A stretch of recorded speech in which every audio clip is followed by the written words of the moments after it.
studied, mga kapatid, no? The financial blessings of God to us as His church, no? Hindi na po ito bago no Old Testament until now. So, babasahin ko po yung wikang Tagalog. Sabi ito, at mangyayaring kung iyong didinggin, masikap ang tinig ng Panginoon mong Diyos upang isagawa ang lahat ng iyang utos na aking inuutos sa inyo sa araw na ito, ay itataas ka ng Panginoon mong Diyos sa lahat ng mga bansa at sa lupa. So, sino sa atin ang gustong itaas ng Diyos? Ako gusto ko eh. I-promote ka ng Diyos, sino nais sa inyo? Sa trabaho, sa negosyo, sa pag-aaral, sino sa atin ang nais ng promotion? Pagpapala, ako lang ba? Naniniwala ako lahat tayo. Kahit kayo mga estudyante, di ba? Gusto natin matataas ang ating grades. Gusto natin, mga kapatid, meron tayong mga makuhang awards sa school, right? Kahit sa trabaho, sino pa yung mga working na rito sa inyo? May negosyo. Thank you. Gusto natin ng promotion. Pero mga kapatid, sabi ng Diyos, itataas ka niya, pero balikan natin yung kanyang utos. Sabi ito, kung didinggin mong masikap ang tinig ng iyong Diyos upang isagawa ang lahat ng kanyang utos na inutos niya sa atin. Mga kapatid, there is no secret to God's blessings even to us. Bilang bagong gawain, bilang maliit na mission dito sa lugar ng Tagaytay, mga kapatid, walang ibang sekreto sa pagkapala ng Diyos kung hindi tayo po ay makinig at sumunod sa kanyang mga salita. Parang sa magulang natin, di ba? Gusto ng ating magulang makinig tayo sa kanila. Gusto ng ating mga magulang sumunod tayo sa kanila kasi sabi sa Bible, di ba? Ephesians 6:1, di ba? Children, obey your parents in the Lord, for this is right. O anak ko, sundin mo ang payo ng iyong mga magulang sapagkat ito'y tama. Abay, gusto mong humabang buhay mo? Sumunod sa magulang. Nakuha po, gusto mo pagpalain ka, maging successful ang buhay? Sumunod ka sa iyong mga magulang kasi yun ang sabi ng Biblia. Ganun din tayo bilang simbahan. Nais ng Diyos ating pakinggan lahat at sundin ang kanyang mga salita upang tayo ay i-promote, itaas ng ating Panginoon. Alam mo, pag tayo sumunod, itong ganda, yung talata kaninang verse 2. Ano sabi diyan? No? And all these blessings shall come unto thee, and overtake thee, if thou shalt hearken unto the voice of the Lord thy God. Anong sabi ng Panginoon? At lahat ng mga pagpapalang ito ay darating sa iyo at uunahan ka pa kung ikaw ay makikinig sa tinig ng iyong Panginoong Diyos. Wow, sino sa atin ang ayaw ng pagpapala? No? Sino sa atin, nung ako'y Kristiyano, mga kapatid, hinahabol ko ang, biyaya, ang pagpapala. Nung hindi pa ako Kristiyano, sorry sikap ako ng sikap. Pero, lahat ng pinagsumikakapan ko, mga kapatid, wala. Ubos. Salat ang bulsa, butas ang bulsa. Laging ganun, mga kapatid. Minsan nga, overtime ka ng overtime Minsan nga, wala ka ng tulog. Pero pag darating ang sahod, after ng sahod, wala, parang wala kang napala. Pero alam niyo mga kapatid, nung ako'y naging Kristiyano, doon ko naranasan ang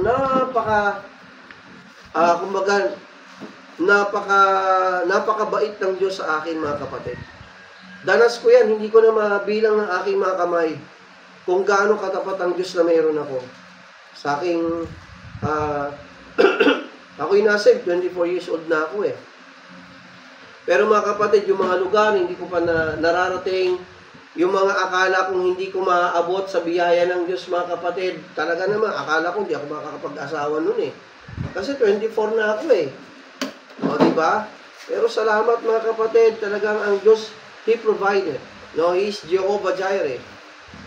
Pinagkaluban niya ako ng isang mabuting asawa, mabuting partner. Amen. Talagang partner, katuwang sa buhay. Yung kakulangan ko, pinupuno ng Diyos sa pamagitan niya. Mga kapatid. Kaya, mga kapatid, pag sumunod tayo sa Diyos, talagang hindi niya tayo pababayaan. Sabi diyan, no, kung ang mga pagkapalang ito ay darating sa iyo, uunahan ka pa. Kung makikinig ka sa Panginoon Diyos, no? Sa Panginoon ng ating Diyos. Okay, ano pa mga pagpapala ng Diyos? Sabi ito sa verse 3, "Blessed shalt thou be in the city, and blessed shalt thou be in the field." Kahit nasaan ka, pagpapalain ka ng Diyos. Saan ka? Taga-probinsya ka? Taga saan ka? Taga-syudad ka? Anong trabaho mo? Simpleng trabaho, malaking kumpanya. Sabi ng Diyos, kahit nasaan ka, Kanya kang pagpapalain. Amen? Kahit nasaan ka, mga kapatid. Nakakatawa, kahit sa ibang probinsya, alam niyo ba mga kapatid, marami tayo mga kapatid nandiyan naglalaki ang mga Baptist churches. Sa probinsya pa yun, ha? Kung isipin mo, pambira, probinsya yun, ha? Parang ang hirap ata ng buhay. Doon hindi, mga kapatid. Ang Diyos ng syudad at Diyos ng province, Diyos ng baryo, ay parehas lamang, mga kapatid. Wala pong pagkakaiba. Okay, sabi ito, kahit nasaan ka, kapag ikaw ay nakikinig, sumusunod sa kalooban ng Diyos, talaga namang hahabulin ka ng pagpapala. Okay, ano pa, Pastor? Verse 4. Basahin po natin yung verse 4 sa inyong mga Biblia. Sabi diyan, "Blessed shall thou be the fruit of thy body, and the fruit of thy ground, and the fruit of thy cattle, the increase of thy kind, and the flocks of thy sheep." Sabi ng Panginoon, pagpapalain ng Diyos ang bunga ng iyong katawan. Ano-ano ba yung bunga ng ating katawan? Unang-una, yung mga pagpapagal mo. Yung mga pagsisikap natin, listen, yung ating mga trabaho, kung estudyante ka, ang iyong pag-aaral, pagsisikap mo, ay pagbubungahin ng Diyos. Amen? Pagpapalain ka ng Diyos. Ako yung naniniwala, kayong mga estudyante na meron tayo, young people, hindi kayo mga ordinaryong estudyante. Amen? Amen. Kayo po ay mga Kristiyano. Kayo po ay mga anak ng Diyos. No, you are a Christian who happens to be a student. Ikaw ay Baptist na Kristiyano, mga kapatid, who happens to be a student. Kaya dapat sa school na kung saan ka nandyan, pagbutihan mo. Amen? Abay, kung ikaw ay nagtatrabaho, nagninegosyo, pagbutihan po natin. Sapagkat, mga kapatid, nais ng Diyos, pagpalain ka niya. Marami pa rito, ayaw ng Diyos, magi tayong sunod-sunuran, buntot. Ang gusto ng Diyos, mag-lead ka, manguna ka. Amen? Okay. Sabi ito, "Blessed be the fruit of thy body." Ano pa? Blessed be, mayroon pa ritong karugtong, "the fruit of thy body." O kung kayo po ay mga dalaga at binata, kung dumating yung time na kayo ay, kumbaga, lumagay sa masaya, ano pa? Makulay na buhay, kayo pumasok sa pag-aasawa, anong sabi ng Panginoon? Pagpapalain ng Diyos ang bunga ng iyong mga katawan. Nakuha po, mga kapatid, physically, sabi ng Diyos, pagbubungahin yung inyong mga anak, pagbubungahin niya. Okay, ano pa? Spiritually, magkakaroon din kayo ng bunga. Alam niyo, mga kapatid, isa pong kinakatuwa ko na ako'y bagong Kristiyano. Sabi sa Matthew 19:29, yung mga sumunod kay Jesus, magkakaroon ka ng maraming nanay eh. Basahin natin pa. Matthew 19 verse 29. Ini po mga Biblia. Matthew 19 verse 29.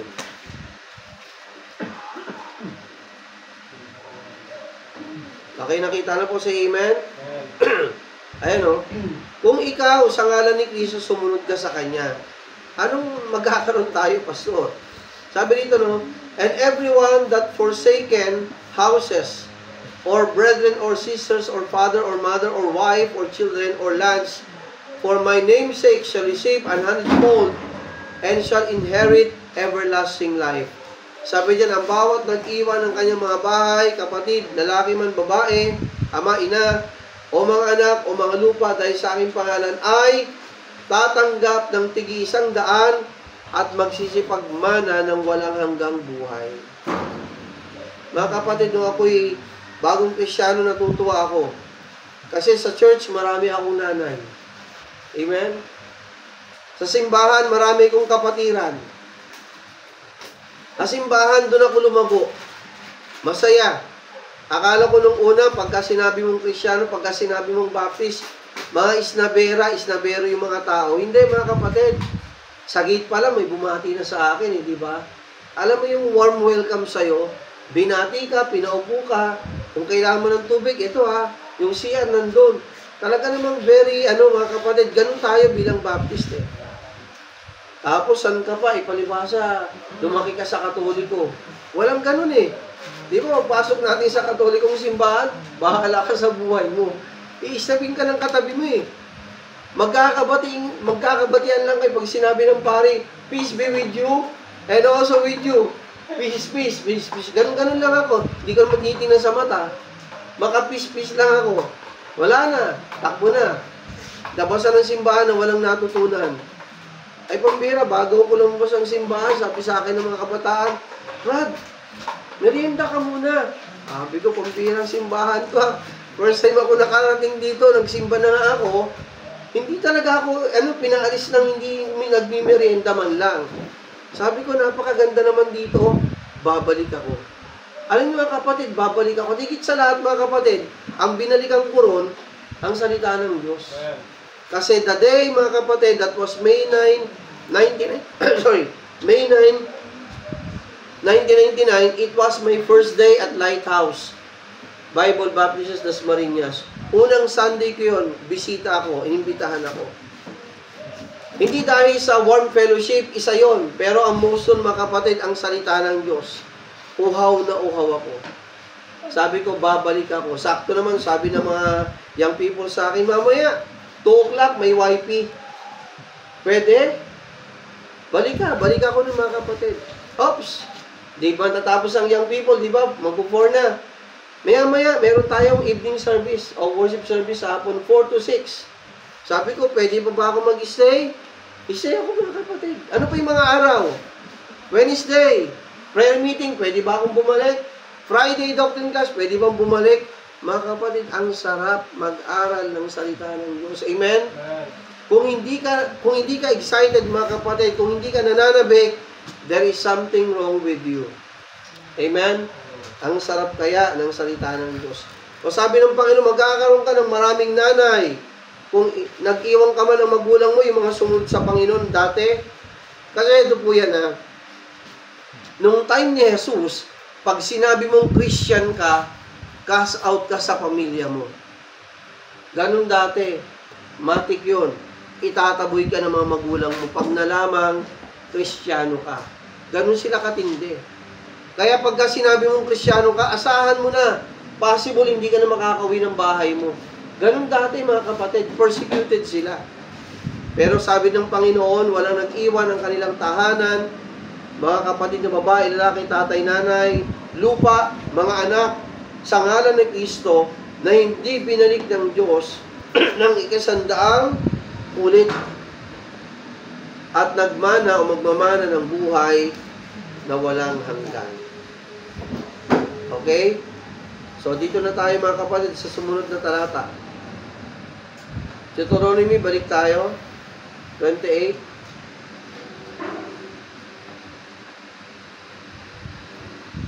Okay. So, pagpapalain ng Diyos kung nasaan ka, pagpapalain ng Diyos ang bunga ng iyong katawan, at sabi ito, no, blessed shall be the fruit of thy body and the fruit of thy ground. O, yung pagsisikap mo. Ikaw ay magsasaka. Wala naman sa atin magsasaka ngayon, di ba? Pero nagtatrabaho ka. Ano sabi ng Panginoon? Pag masunurin ka sa Kanya, nakikinig ka sa Kanyang mga salita, pagpapalain ng Diyos ang iyong lupa, yung sinasaka mo. Ano pa? And the fruit of thy cattle, yung mga, tawag dito, mga alaga mo, tupahan, bakahan, at iba pa pagpapalain ng Diyos. The increase of thine kind, lalong sasagana yan. And the flocks of thy sheep, lalong sasagana yan kapag ikaw ay sumusunod sa kalooban ng Diyos. Amen? Amen. Alam niyo mga kapatid, walang panghihinayang na sundin mo ang Diyos, wala kang panghinayangan. Pero, maraming nang hinayang na lumayo sa Diyos. Akin, personal experience ko mga kapatid, seaman ka by profession. Tapos heto ka, pagka-graduate mo, pagka-OJT mo, bigla kong na-save sa isang simbahan. At alam ko sa puso ko, kasi before gusto ko magpare eh. Alam ko sa puso ko, gusto ko maging manggagawa ng simbahan, maging worker ng simbahan, at gusto kong pumasok sa seminary. Mga kapatid, hindi ganun kadali.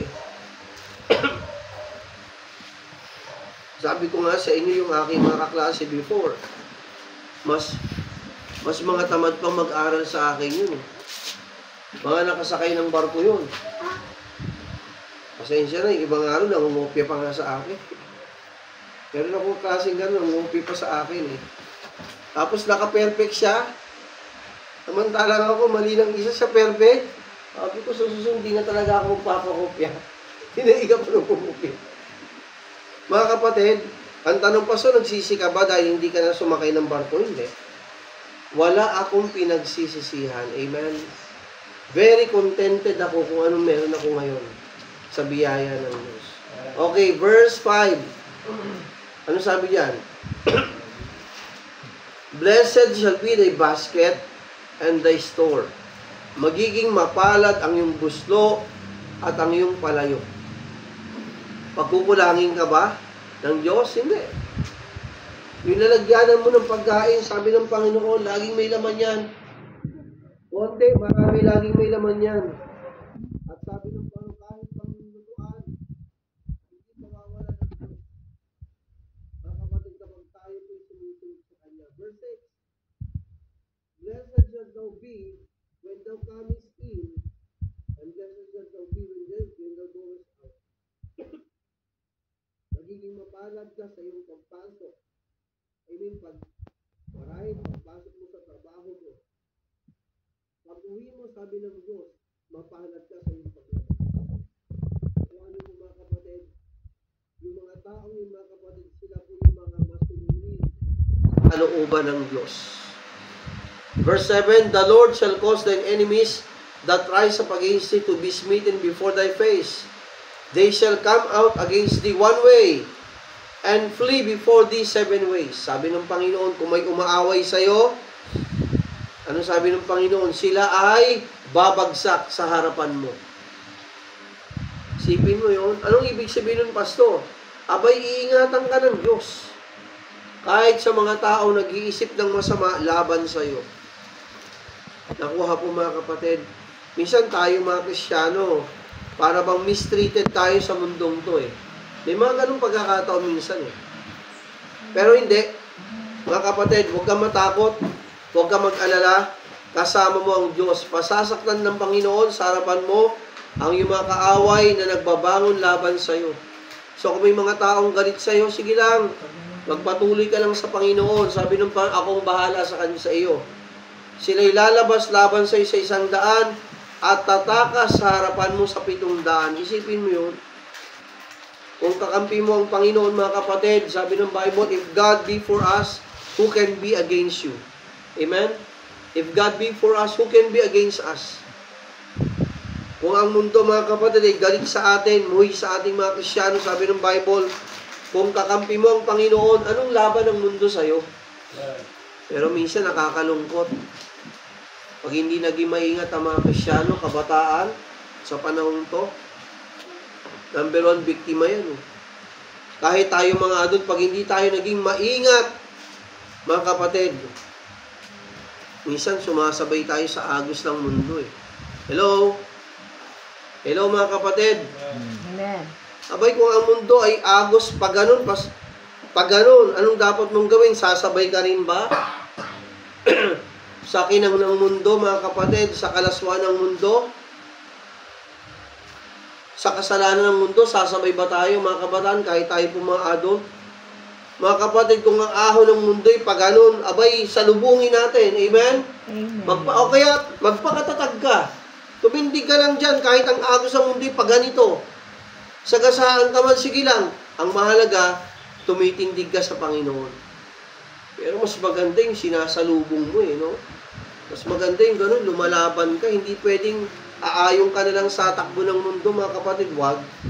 No? Sabi ng paano sapagkat kasama mo siya. Verse 8, the Lord shall command the blessing upon thee in thy storehouses. Wow. Hindi ka na mahirapan eh. Uutusan ng Diyos yung pagpapala. Pumunta dun sa ano mo, sa ipunan mo mga kapatid. Sinong ayaw nun? O sinong gusto nun? Tayo siyempre.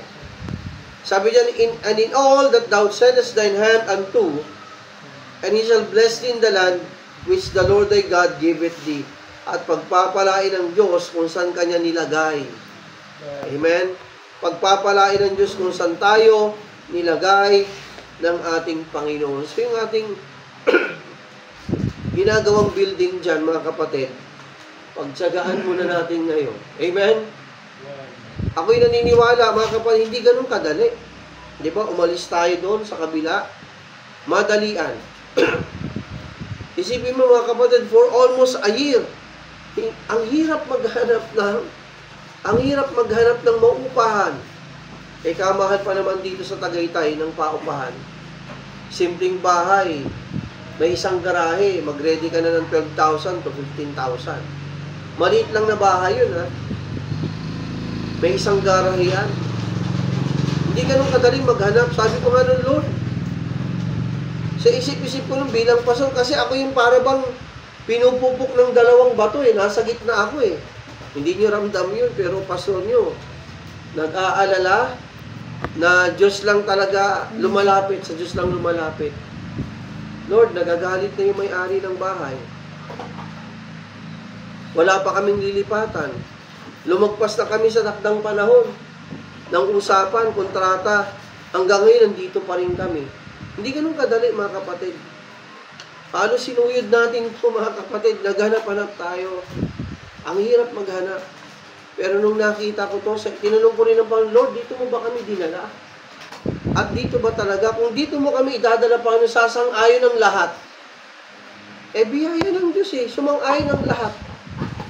Kahit sabihin natin, ganun ang lugar, mga kapatid, simple ang lugar, pagtsagaan natin. Amen. Anyway, ako'y naniniwala, hindi naman tayo pangmatagalan doon. Naniniwala ba kayo, mga kapatid? Pero kung tutuusin, pag na-develop yung lugar, ang ganda nun, kasi ayun ang kalsada sa bahay na yan. Ayaw mo pa? Main road ng Tagaytay. May shortcut nga rin sa likod, di ba, mga kapatid, kung nakita nyo. Ayan, yung bahay na din, yan ang kalsada. Ito lang yung building natin.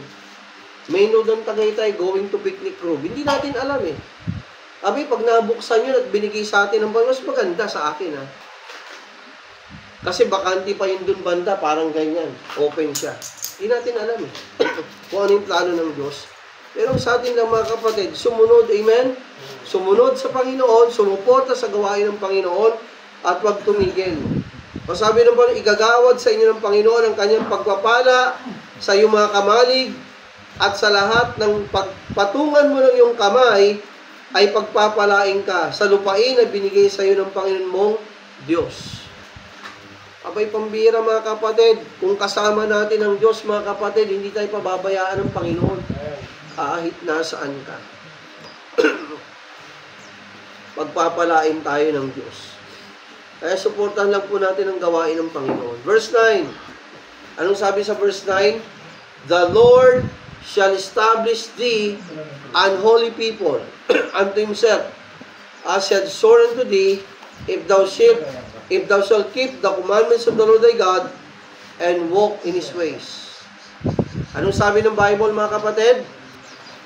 Patatatagin ka, itatatag ka ng Panginoon na isang banal na bayan sa Kanya, gaya ng Kanyang pinangako sa iyo, kung iyong gaganapin ang mga utos ng Panginoong Diyos, at lalakad ka sa Kanyang mga daan. Laging paalala ng Diyos, kung lalakad ka, amen?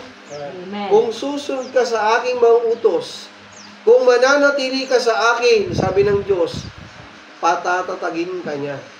Mga kapatid, habang tayo nabubuhay, ito po ang sagisag ng ating pananampalataya, ang salita ng Diyos. Amen? Sabi ng Diyos, kapag tayo po'y lumayo sa salita ng Diyos, mga kapatid, Na kanino ba ang pangako ng Diyos? Sa mga lumalakad sa Kanya. Amen? Ang pangako ng Diyos ay nandun sa mga sumusunod sa Kanya. Pero pag tayo mga pasaway na Kristyano, lumalayo tayo sa kalooban ng Diyos, nako, sayang. So habang tayo nabubuhay mga kapatid, maging matapat sa ating Panginoon. Verse 10. Basahin po natin sabay-sabay verse 10. And all the people of the earth shall see that thou art called by the name of the Lord, and they shall be afraid of thee. Wow, isipin mo yun. At makikita mga kapatid ng mga tao sa mundong ito, kausap niya dito mga Israelita na kayo ay tinawag ko sa aking pangalan, at sila ay matatakot sa inyo. Isipin mo mga kapatid, kaya kung kakampi mo ang Diyos, sinong pwedeng kumalaban sa'yo? Sinong pwedeng gumapi sa'yo kung nasa kalooban ka ng Diyos? Diba si David? Ang daming kinaharap na pagsubok ni David mga kapatid. Pero hindi po siya pinabayaan ng ating Panginoon. Sino pa? Si Joseph. Alam niyo yung storya ni Joseph, di ba? Ultimo flesh and blood niya, mga kapatid, na mga siblings. Abay, binalak siyang patayin, ihulog sa balon, ipakain sa mabangis na hayop, at binenta pa siya, ginawang alipin ni Potiphar. Pero ang kagandahan dun mga kapatid, pagdating dun kay Potiphar, alam natin, binalakan siya ng hindi maganda ng kanyang asawang babae, ni Potiphar. Ano pa? Kumbaga, he was mistreated. Kinulong siya na walang kasalanan. Pero ang Diyos ay kasama niya. Amen?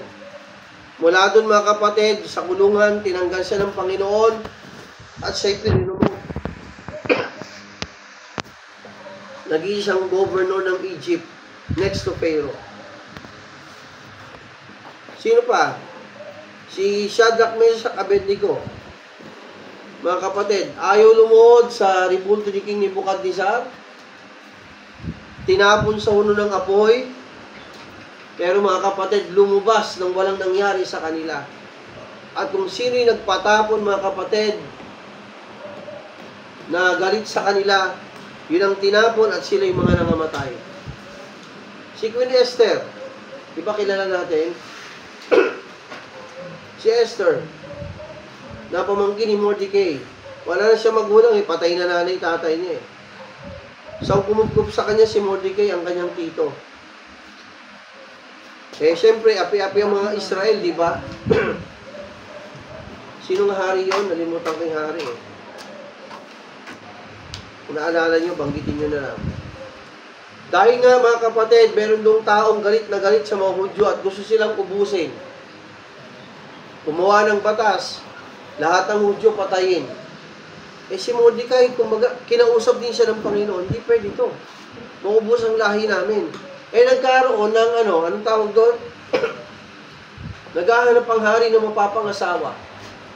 Kailangan yung mga magagandang dalaga makita. Para bang nagkaroon ng anong tawag doon? Miss Universe? Sa kanilang lugar. Pambira si Esther, dalaga, talaga namang kaganda. Bukod tangi sa mga babaeng nandun. Napili siya. At napangasawa siya ng hari.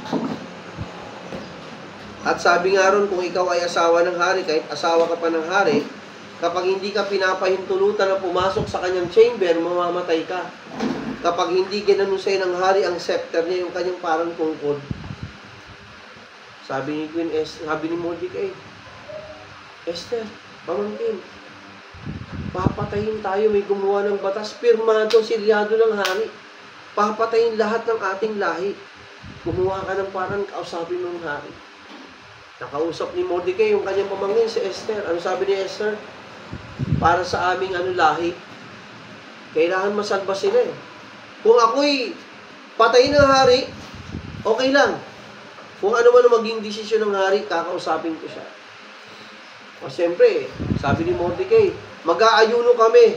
Maglalagay kami ng abo sa ulo. At magsusuot kami ng mga, yari sa abakang saklo. Ang katinon, mga kapatid. Sabi ni Esther, ako rin, saka yung aking mga maidens, mag-aayon rin sa loob ng kaharian. Pagkatapos ng mga kapatid, handa na si Esther, mga kapatid. Sabi niya, kung ako'y papatay ng hari, wala akong magagawa, Lord, samahan mo kami. Pumasok sa chamber ng hari, ay pambira, wala pang kaabog-abog, biglang gano'n ng hari yung kanyang scepter. Anong may paglilingkod ko sa'yo, mahal na reyna? Mahal na hari, merong taong nag-utos. Pirmado yun. Napatay ng lahi ko. Pambira, asawa kita, hahayaan ko bang patayin ang lahi mo? Pambihira, sabi ng hari. Si King, Artaxerxes ba yun? Hindi ko nagkakamali. Ahasuerus. So, sino yun? Sino nagpaano ng ganung batas? Si Haman. Nahiman ba yun na Haman? O, yun mga kapatid. Alam niyo mga kapatid, siya ang binigti. Mga kapatid, kung kakampi mo ang Diyos at lumalakad ka ayon sa kanyang kalooban, sinong pwedeng gumupi sa'yo? Amen? Kaya nga sabi dito mga kapatid, and the people of the earth shall see thee, that thou art called by the name of the Lord, and they shall be afraid of thee. Matatakot sila sa atin eh. Bakit kasama mo ang Diyos? Bakit ka matatakot? Lumalakad ka sa kalooban niya, bakit tayo matatakot? Silang matatakot sa atin. Verse 11, and the Lord shall make thee plenteous in goods, in the fruit of thy body, in the fruit of thy cattle, and in the fruit of thy ground, in the land which the Lord sware unto thy fathers to give thee. Ano sabi ng at pagyayabungin, pasasaganahin ka ng Diyos.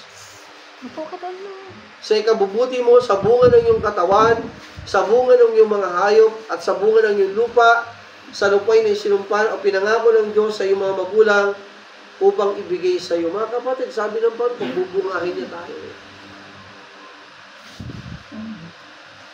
Naalala ko yung nanay ko eh. Ay talaga namang bless ako sa ngayon. Kasi hindi naman kami lumaking Krisyanong pamilya eh. Pero nung nakilala kong Panginoon, sabi ko sa nanay ko, bago siya mamatay, May, sa akin magsisimula ang Krisyanong pamilya. Kasi nakita ko pamilya namin eh, sabog eh. Kanya-kanyang buhay, walang direksyon. Sabi ko sa sarili ko, ayokong gayahin yung mga nauna sa akin. Ayoko rin ng aming ganong relasyon sa tahanan na para bang magulo. Kaya sabi ko nung sa nanay ko, nung ako'y nakakilala sa Panginoon, May, sa akin magsisimula ang Krisyanong pamilya. Krisyanong pamilya na may takot sa Diyos. Ako, ang aking asawa at ang aking mga anak ay susunod sa Panginoon. Mga kapatid, kaya alam kong nanay ko tuwang-tuwa ngayon sa langit. Na ako'y nakakilala sa Panginoon at ginagamit niya bilang kanyang lingkod. So verse 12, sabi dito, the Lord shall open unto thee His good treasure. Wow.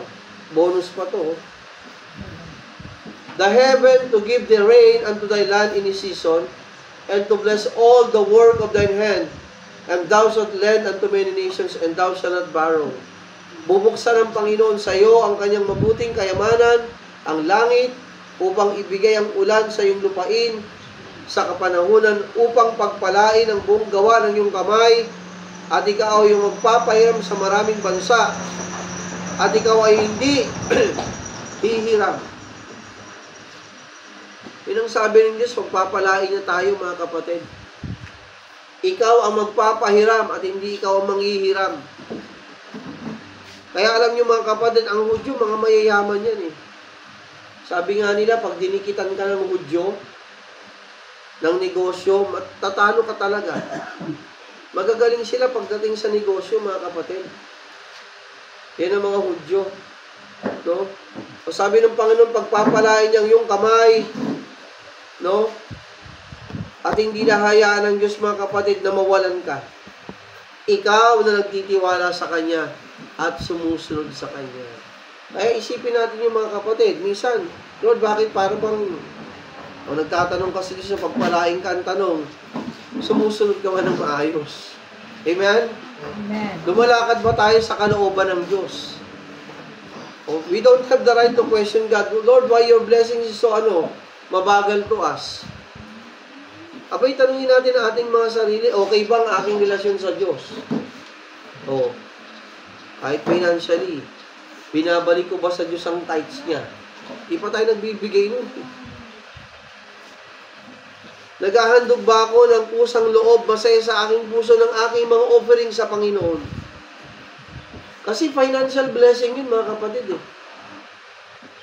Sabi ng Diyos, hindi ka manghihiram, ikaw naman ang magpapahiram. Diba ang sarap ng ganun? Okay, verse 13. And the Lord shall make thee the head and not the tail. And thou shalt be above only, and thou shalt not be beneath. If that thou hearken unto the commandments of the Lord thy God, which I commanded this day to observe and to do them. Sabi ng Panginoon, hindi ka magiging sunod-sunuran na parang buntot. Ibang buntot ng aso, sumusunod lang yun sa aso, di ba? Kung nasaan yung aso, yung ulo ng aso, nandun din yung buntot, susunod lang. Nais ng Diyos, kung tayo maging sunod-sunuran, ang nais ng Diyos, manguna ka. Hello? Kung ikaw ay lalakad, susunod sa kalooban ng ating Panginoon. Amen?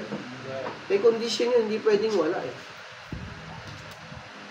Sabi ito, kung gagawin mo, obserbahan mo ang lahat ng kanyang mga inutos sa atin. Gagawin ka ng Panginoon na ulo at hindi buntot. Ikaw ay magiging sa ibabaw lamang at hindi ka mapapasa ilalim. Kung iyong titingin ang mga utos ng Panginoong Diyos na aking inuutos sa iyo sa araw na ito na iyong sundin at gawin. Mga kapatid, ang kapangyarihan ng salita ng Diyos noon, ngayon, magpakailanman hindi po nagbabago. Ang Diyos ng Israel at Diyos natin ay parehas lamang. Hindi po siya nagbabago sa kanyang mga pangako. Last verse, basahin natin. Sabi diyan sa verse 14, And thou shalt not go aside from any of the words which I commanded this day, to the right hand or to the left, to go after other gods to serve them. Huwag kang lilihis sa anuman sa mga salita na aking inutos sa inyo sa araw na ito. Sa kanan man, huwag kang lumihis. Sa kaliwa man, huwag kang lumihis. Upang sumunod sa ibang mga Diyos na paglilingkuran sila. Mga kapatid, nais ng Diyos, huwag tayong lalayo sa kanyang mga kalooban. Kahit minsan dumaranas tayo ng problema. Diba, Mindanao ba, Davao, Nilindon, ito lang, 7.5. Saan po kayo sa Mindanao banda? May may lindol din po sa inyo. Ilang intensity po sa inyo, ma'am? Ilang magnitude? Mas... Okay. 7.5, di ba? Grabe yun. Lakas to. Oo. Ang Pilipinas, alam nyo ba, sa YouTube, meron doon yung malaking bulkan na katabi lang ng Pilipinas sa ilalim ng dagat. Oo, napakalaki nun. Isipin mo yun, Pero syempre, God spare us, from any such, phenomenon. Ingatan tayo ng Panginoon doon. Ang bottom line doon, mga kapatid, kasama natin ang Diyos. Amen? Amen. Ano man ang mangyari sa sitwasyon, sa bansa, sa kapaligiran natin, huwag tayong liliko sa kanan sa kaliwa. Lagi tayong moving forward sa kalooban ng Diyos. Amen?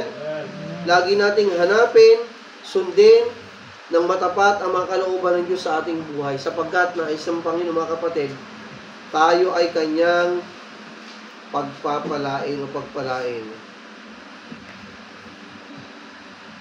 Okay, bonus, verse 15. Sabi diyan, But it shall come to pass, if thou will not hearken unto the voice, ito babala naman. Yun, una, verses 1 to 4, kapag kayo nakinig sa akin, lumakad sa aking mga salita, sabi ng Diyos, pagpapalain ko kayo. Hahabulin kayo ng pagpapala. Verse 15, ito naman yung kabaligtaran warning. Basahin natin yung verse 15. Sabay-sabay tayo. Okay, ano sabi dyan? 28, verse 15. Sabay-sabay po natin basahin. Ready? Read. But it shall come to pass, if thou wilt not hearken unto the voice of the Lord thy God, to observe to do all His commandments, and His statutes which I command thee this day, that all these curses shall come upon thee, and overtake thee. Naku, gusto nyo basahin yung mga curses na yan? Pasadahan natin, ang mabilis lang. Cursed shall thou be in the city, and cursed shall thou be in the field. Baligtad, no? Pag lumayo ka sa kalooban ng Diyos, kung pagpapalain ka sa syudad, sa baryo, sa barangay, sa probinsya, sabi ng Panginoon, sumpain ka kung nasa bayan ka. Sumpain ka kung nasa pagsasaka ka. Sumpain ka kung nasaan ka man. Ay, pambira pa kapag lumayo tayo sa kalooban ng Diyos. Verse 17, cursed shall be thy basket and thy store. Kung kanina pupunin niya yung mga basket natin, yung sisidlan ng ating mga pagkain, ito naman, sumpain. Ibig sabihin, salat. Magiging salat ang yung basket, magiging salat ang yung storehouse. Yung imbakan. Verse 18, cursed shall be the fruit of thy body. Wow. Sumpain ang bunga ng iyong katawan. Anong ibig sabihin ng pastor? Patutsugi tayo nito ng maaga. And the fruit of thy land, the increase of thy kine, and the flocks of thy sheep. Magkakapese-pese yung mga alaga natin. Yung mga pagsisikap natin. Verse 19, cursed shall thou be when thou comest in, and cursed shall thou be when thou goest out. Nakakatakot yun, no? Pag alis mo sa tahanan mo, baka hindi ka na makauwi. Nakakatakot yun, na kapatid. Verse 20, the Lord shall send upon thee cursing, vexation, and rebuke in all thou settest thine hand unto for to do, until thou be destroyed, and until thou perish quickly, because of the wickedness of thy doings, whereby thou hast forsaken me. Mga kapatid, pag kinalimutan natin ang Diyos, kakalimutan niya rin tayo. Pagpapala, kabaligtaran yan, sumpa. Kasaganahan, kabaligtaran yan, kasalatan. Kasiyahan, pighati. Kagalakan, pighati. Kapag hindi tayo lumakad sa kalooban ng Diyos. Anong ipapadala niya? Sumpa, vexation. Alam mo kung saan vexation? Kaguluhan. Kaguluhan. Hindi lang ito basta gulo. Matinding sakuna ito, mga kapatid, kaguluhan. Matinding problema. 21. The Lord shall make the pestilence cleave unto thee. Yung mga peste, kakapit sa'yo. Hindi ko ito malubay-lubayan, ha. Mga kapatid, yun ang mga mangyayari kapag ang Kristiyano pasaway. Yun ang mangyayari kapag ang Kristiyano lumayo sa Diyos. Young people, pakinig. Kahit tayo pong adults. Yun ang mangyayari, magkakawirdo-wirdo buhay, mawindang-windang, dilubyo, kapag lumayo ka sa kalooban ng Diyos. Sige, huwag mong sundin ang salita ng Diyos. Huwag mong sabihin yung pinapangaral ni Pastor mula sa salita ng Diyos. Sige, okay lang. Huwag mong pakinggan ng magulang mo na nagpapaalala sa'yo patungkol sa Biblia. Sige. Patingnan natin kung ano mangyari sa'yo. Huwag mong pakinggan ng Panginoon. Sabi ito, until He have consumed thee from off the land. Verse 22, the Lord shall smite thee with a consumption and with a fever. Naku, ito pa, kahit pa na sakit. Fever, trangkaso. Magkakasakit tayo. And with an inflammation, and with an extreme burning, and with a sword, and with a blasting, and with mildew. And they shall pursue thee until thou perish, hanggang ikaw ay kainin ng lupa. And the heaven that is over thy head shall be brass, and the earth that is under thee shall be iron. Pambihirang yun. Mga kapatid, huwag na natin basahin lahat. Yun ay kabaligtaran pag lumayo ka sa kalooban ng Diyos. Hello? Kaya mga Krisyano, kapatid kong Krisyano,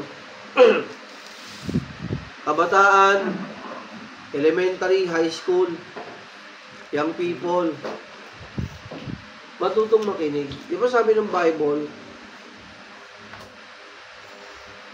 silang may mga tenga makinig.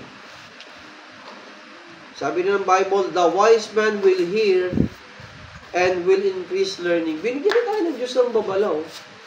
Para bang warning, huwag tatawid, nakamamatay. May mga ganun eh. Para saan ko ba nakita to? Sa Project 4 ba yun? Ang laki-laki ng karatula. May bakal pang nakaganon ha. Silmating, ang taas. Huwag tumawid, nakamamatay. Abay, may mga ilan na umaakyat pa. Ayun, pagtawid mo sa kabila. Bangga. Matigas ang ulo. Mga kapatid, ang salita ng Diyos, ito po ay paalala sa atin ng Biblia kung paano tayo pagpapalain ng Diyos. At paalala rin mga kapatid sa atin ng Diyos ang kanyang mga salita para hindi tayo mapahamak sa hinaharap. Mga kapatid, listen. The choice is yours. Ang pagpili ay nasa atin. Ano sabi ni Joshua? Joshua 24 verse 15, as for me and my house, we will serve the Lord. Anong sabi ni Shadrach, Meshach, Abednego? Anong sabi nun? Kainin man kami ng apoy, itapon man kami manghari sa apoy at mamatay man kami, hindi man kami iligtas ng aming Diyos. Hindi naman ganun ang Diyos eh. Isipin mo yung pakikipaglaban nila. Iligtas man kami ni Yahweh o hindi sa huno ng apoy. Ano sabi nila? 3 young people to ha. Kasama si Joseph, 4. Daniel, sorry. 4 sila mga Hudyo, mga binata. Tumindig sila. Mga kapatid, kailangan natin tumindig tayo ngayon. Nakita niyo, di ba ang sitwasyon natin, pasama ng pasama eh. Sobra. Ang mundo po hindi pabuti ng pabuti. Pasama ng pasama. Pero ang kagandahan dito, ang salita ng Diyos ay hindi nagbabago sa kanyang mga paalala sa atin. Sabi ng Bible, heaven and earth shall pass away, but my words shall not pass away. It's your choice, no? It's our choice. Do you want to be blessed by God? Stay. Amen? Be faithful to His words. Be obedient. Alam ko naman, walang ayaw ng sumpa. Walang gusto ng sumpa.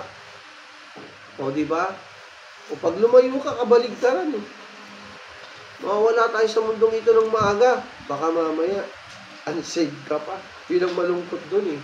Baka kala mo, ligtas-ligtas ka. Di ba sabi ni Jesus, sa huling panahon, maraming tatawag sa akin. Panginoon, Panginoon, yung iba pa nga, nagpagaling pa sa akin eh. Di ba? Sa ngalan ko, nagpagaling pa, sabi ni Jesus. Ano sabi ni Jesus? But I never knew you. Depart from me, ye workers of iniquity. Mga kapatid, siya sa atin natin mga sarili. Kaya sa atin natin. Kung tunay mo ang nakilala si Kristo, tunay mo siyang Panginoon sa buhay mo, at tunay mo siyang sinasamba mga kapatid, sino bang ayaw ng pagpapala? Sino bang ayaw umahon sa hirap? Amen? Sino bang ayaw makawala sa problema? Mga kapatid, it's your choice. It's our choice. Hindi tayo robot para kontrolin ng Diyos. Pero binigyan niya tayo, mga kapatid, ng pagpapasya sa ating mga sarili na sundin siya. Amen? Amen. Ang kanyang mga salita. Lalo pa tayo mga Krisyano, maging tayong matalino. Amen? Lakaran natin, sundin natin ang kalooban ng Diyos sa ating buhay. Gusto mong humabang buhay mo, maging maganda future mo, abay, start from now. Be obedient to God's will. Tayo pong lahat ay tumayo. Tayo po'y bumikit at yumuko.